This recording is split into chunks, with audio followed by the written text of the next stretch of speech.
everyone, welcome to Fresa Technologies YouTube channel. In this video, we are going to see about how to update the document reference number to a job or shipment in Fresh application.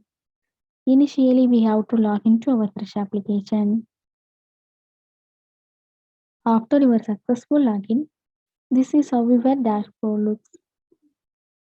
Open the respective job or shipment. Now, we will be navigated to the shipment screen.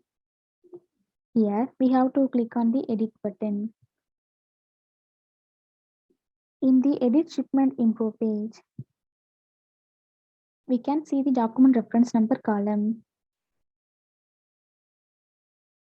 There, we have to provide the number. After providing the document reference number, click on the Save Changes button. Now, the document reference number will be added to the shipment screen. This is how to update the document reference number to a job or shipment in Fresh application. Thanks for watching.